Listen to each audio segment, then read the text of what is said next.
Cronfa benthyciadau dilog I bobl ifanc gychwyn I ddatblygu busnes neu fenter gymdeithasol yn ardal Pen Llŷn yw Nesa Llŷn.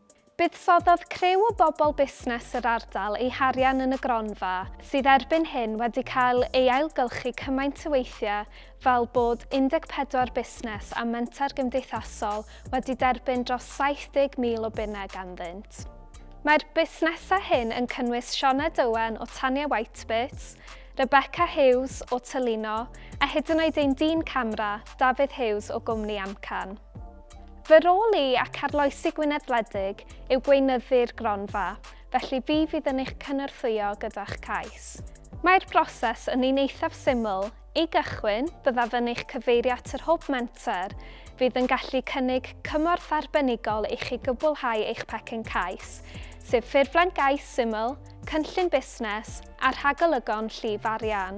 Unwaith byddwch wedi cwblhau eich cais, anfonwch ei ata I ac yna fe drefnau gyfarfod gyda'r panel I nhw drafod eich cais. Mae mor syml â hynny, felly os oes gan eich ddiddordeb, cysylltwch â fi ar betsan@mentermôn.com am eich ffurflen gais.